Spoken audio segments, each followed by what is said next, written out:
Walaupun pada awalnya saya merasa Malaysia akan menjadi lawan Indonesia di semifinal, saudara. Tapi begitu melihat persiapan Malaysia yang hanya 3 hari, ya memang sudah sewajarnya Malaysia itu tersingkir, saudara-saudara. Karena ya Anda nggak masuk akal lah 3 hari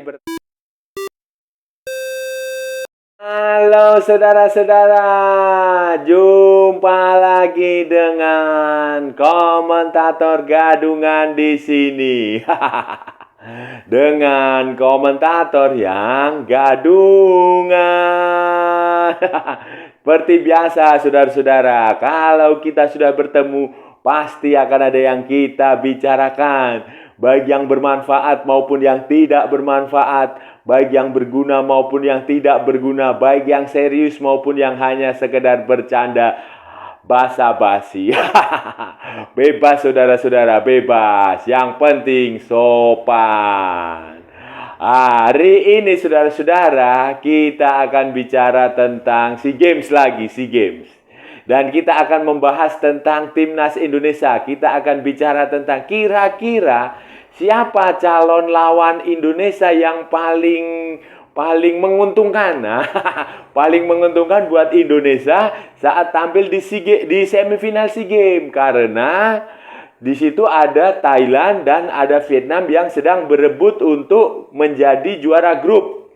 Nah, sementara Malaysia sudah tersingkir setelah kalah 2 kali dari Thailand dan dari Vietnam. Nah, ini seperti apa saudara-saudara? Lawan yang kira-kira lebih baik kita hadapi akan kita bahas di edisi kali ini saudara-saudara. Saudara-saudara, dengan kekalahan Malaysia dari Vietnam di pertandingan hari apa ya? Hari Senin. Berarti hanya ada 2 tim dari grup B yang akan lolos ke semifinal. Mereka adalah Thailand dan Vietnam. Kedua negara akan bertemu di pertandingan terakhir untuk menentukan siapa yang akan menjadi juara grup. Nah, ini saudara-saudara, menarik ini saudara-saudara. Karena saat ini di klasemen Thailand ada di atas Vietnam dengan selisih gol. Mereka hanya unggul selisih gol. Sementara poinnya sama. Sementara di grup A saudara-saudara, Indonesia itu sudah hampir pasti jadi juara grup A. Walaupun nanti pada akhirnya kalah di pertandingan terakhir melawan Kamboja, Indonesia tetap juara grup A asalkan Myanmar tidak mengalahkan Filipina dengan skor yang mencolok. Misalnya 12-0 atau berapa ya? 13-0 atau berapa lah. Pokoknya skor-skor 2 digit lah. Dan saya rasa ya nggak mungkin lah, nggak masuk akal lah. Nggak masuk akal kecuali ada permainan, main sabun. Nah, itu baru ada sindikat judi baru bisa main skor telatan. Saya rasa Indonesia juga walaupun menampilkan pemain cadangan ya saudara-saudara ya, tidak akan Kamboja tidak akan bisa mengalahkan Indonesia. Ya mungkin imbang oke, tapi kalau untuk mengalahkan apalagi dengan skor telak, karena Kamboja juga harus menang dengan skor yang cukup signifikan 4-0 misalnya. Nah, dan saya rasa ya Indonesia tetap akan menjadi juara grup A. Itu melihat persiapan Malaysia yang hanya 3 hari, ya memang sudah sewajarnya Malaysia itu tersingkir saudara-saudara. Karena ya Anda nggak masuk akal lah 3 hari bertanding, 3 hari persiapan, kemudian datang ke pertandingan 1 hari sebelum pertandingan, terus Anda berharap bisa memenangkan semua turnamen. Nah, kalau melawan Laos memang kualitas Laosnya itu tidak terlalu bagus, jadi wajar kalau Malaysia bisa mengalahkan Laos. Tetapi kan ketika melawan Thailand dan melawan Vietnam kan terbukti. Kan waktu itu saya mengatakan ujian sesungguhnya Malaysia itu nanti ada di lawan Vietnam. Karena lawan Thailand itu tidak mungkin menang, susah. Tapi kalau Vietnam masih bisa, tapi ternyata Malaysia tidak bisa mengalahkan Vietnam, terlepas dari apapun keputusan yang terjadi di lapangan soal kartu merah, saudara-saudara. Tapi ya memang itu begitu. Dan lagi pula ya kalau Anda mau mencari kambing hitam ya, yang layak dikasalahkan adalah klub-klub di Liga Super Malaysia. Kenapa mereka tidak mau melepas pemain? Itu aja, dengan alasan agenda FIFA. Kalau memang Anda mau agenda FIFA ya pertandingan Piala Dunia, pertandingan Piala Asia. Pertanyaannya kan, pernah nggak ikut Piala Dunia? kapan Piala Asia terakhir kali ikut kan? Nah, pertanyaannya itu sesederhana itu loh. Jadi kalau di Indonesia kami berpikiran bahwa ya kita selesaikan dulu di level Asia Tenggara. Kalau kita sudah juara di level Asia Tenggara ya baru kita fokus ke level yang lebih tinggi.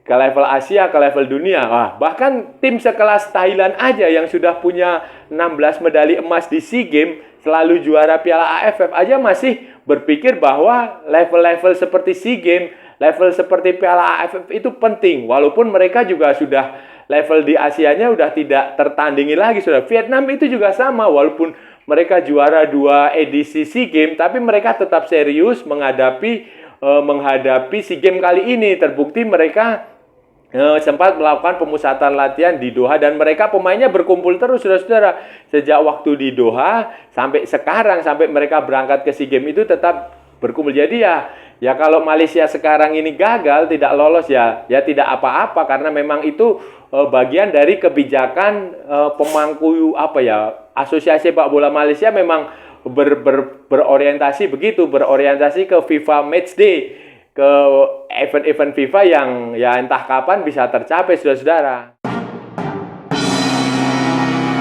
Bisa menjadi juara grup A saudara-saudara berarti kan akan bertemu dengan runner up grup B. Nah, menurut kita menurut Gadungan ada baiknya Indonesia menghindari Thailand di semifinal.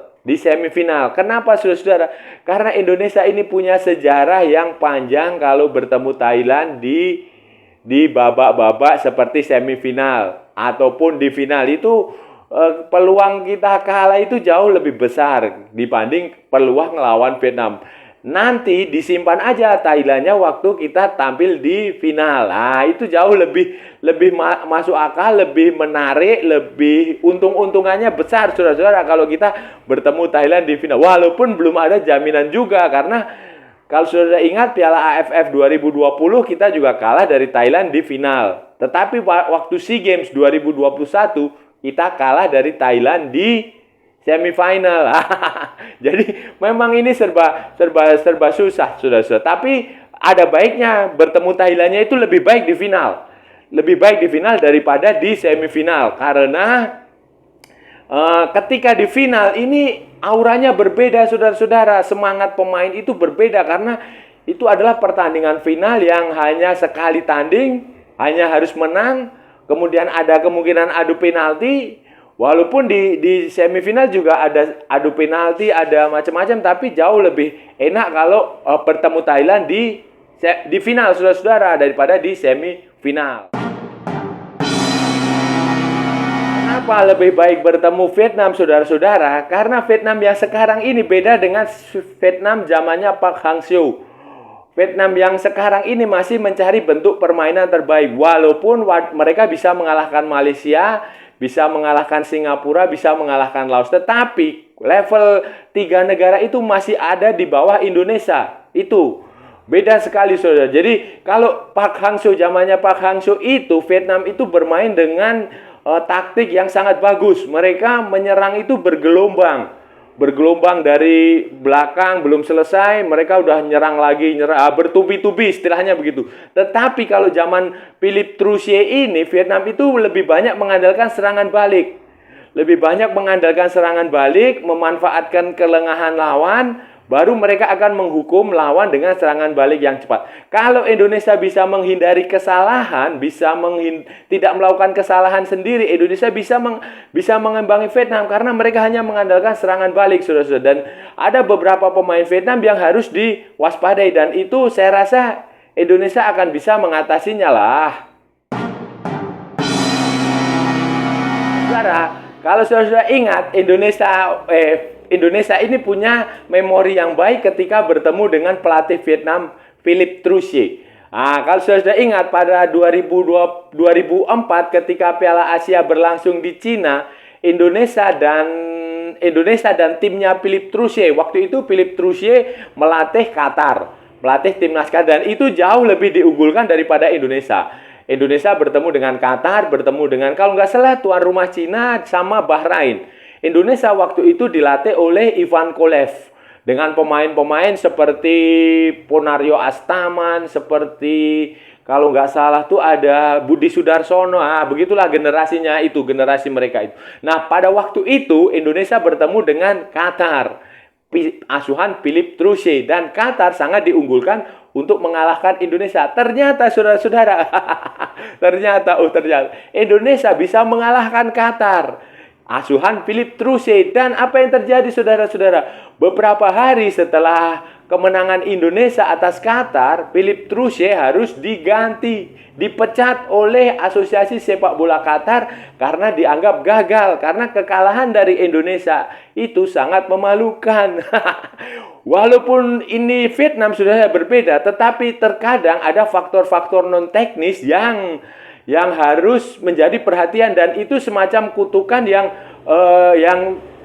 selalu dibicarakan di sepak bola, dan itu sering terjadi, saudara. Contohnya Pep Guardiola, kenapa tidak pernah juara Liga Champions? Nah, setelah bersama Barcelona, itu juga sebuah kutukan.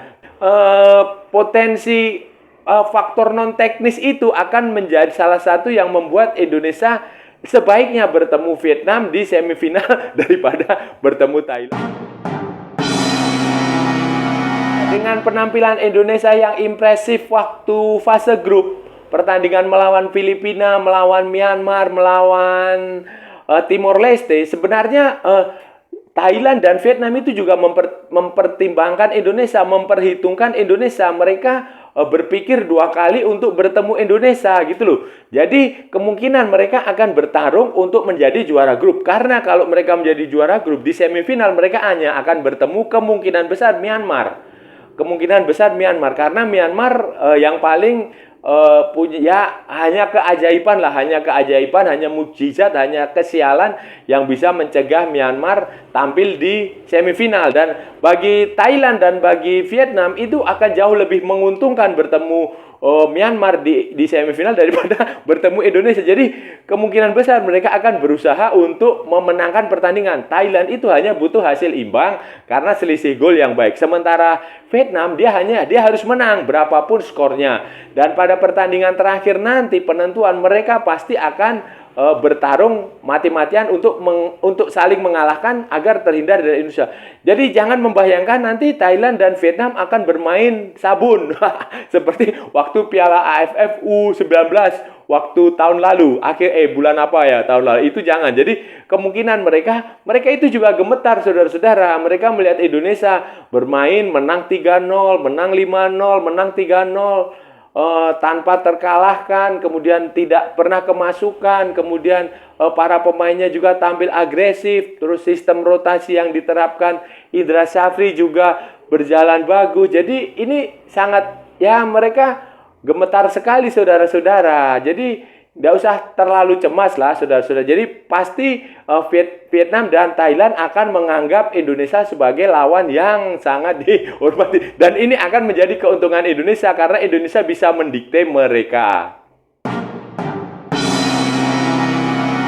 Kalau dari segi teknis, saudara-saudara, Thailand ini punya permainan yang jauh lebih matang daripada Vietnam, saudara-saudara. Thailand ini bolanya mengalir sekali.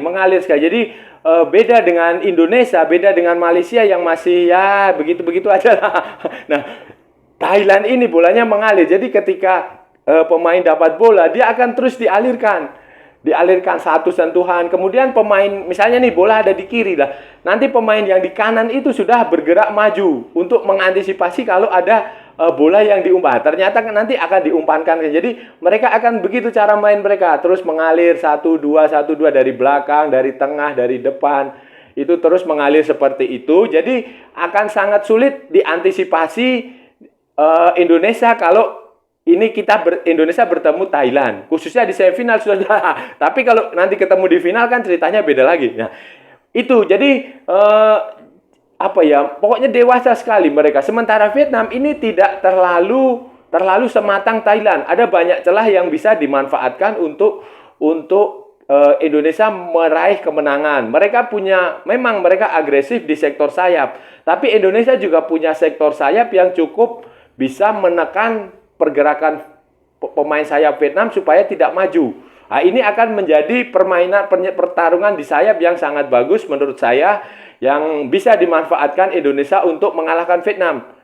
Nah, itu beda cerita dengan Thailand. Nanti kalau ketemu Thailand, saudara-saudara, di final itu kita harus punya apa ya? Kalau menurut saya lebih baik defensif, mengandalkan serangan balik, tidak terlalu banyak menginisiatif serangan, karena kalau Thailand itu diberi kesempatan bermain terbuka, bahaya saudara-saudara, bahaya.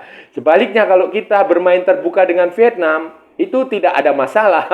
Karena kualitas mereka tidak sebagus Thailand. Vietnam hanya akan mengandalkan penyerang mereka yang nomor 9 itu. Nguyen siapa ya? Nguyen siapalah itu.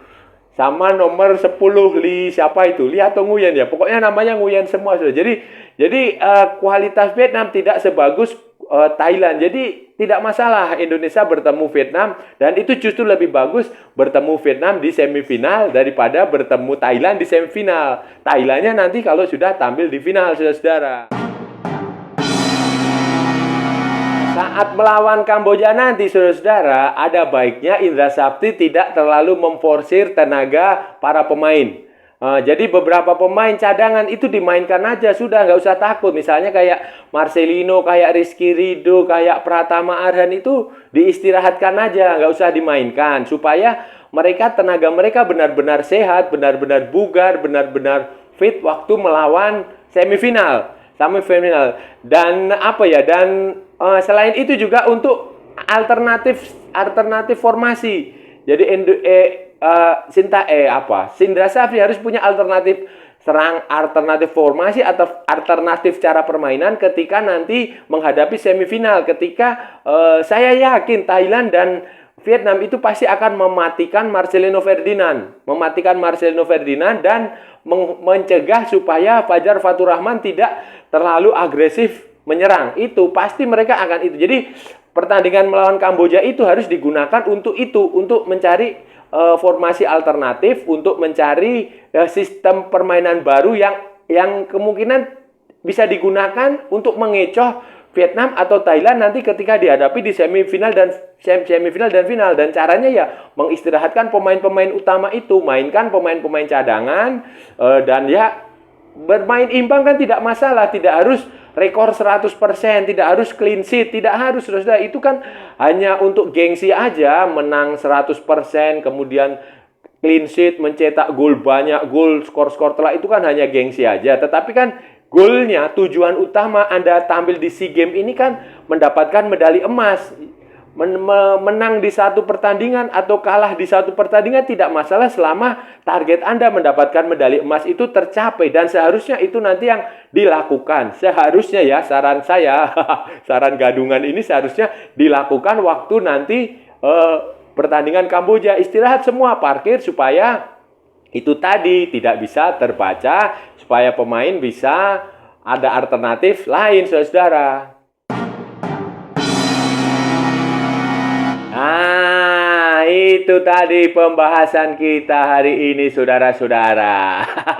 Kita sudah bicara panjang lebar tentang apa saja yang kita bicarakan. Sampai lupa saya, saudara-saudara, mau bicara apa tadi. Oh ya, kita sudah bicara tentang Indonesia, tentang calon lawan yang seharusnya kita hadapi di semifinal, supaya langkah ke final itu jauh lebih mulus, supaya kita bisa mendapatkan medali emas setelah puasa 32 tahun, supaya kita tidak gagal lagi di semifinal seperti edisi sebelumnya. Karena kalau kita sudah tampil di final, saudara-saudara, peluang untuk mendapatkan emas itu 50-50, 50-50. Peluang sangat besar karena di fase knockout itu tidak ada tim yang bisa mengklaim hasil imbang. Harus ada kalah. Nah, itu tadi sudah kita bahas, saudara-saudara. Dan saya rasa sudah cukup ya, saudara-saudara ya. Kalau ada salah-salah ya mohon maaf. Namanya juga gadungan. Tetapi kalau benar, berarti sebuah kebenaran. Kalau saudara-saudara merasa channel ini bermanfaat, silahkan like, share, and subscribe. Tetapi kalau tidak, abaikan saja. Skip, jangan di-report. Kasihan saya, saudara-saudara. Dan jangan lupa ikuti akun media sosial Komentator Gadungan, ada di Instagram, ada di Facebook, dan ada di TikTok. Oke, saudara-saudara, sampai bertemu lagi di edisi selanjutnya. Salam olahraga dan merdeka.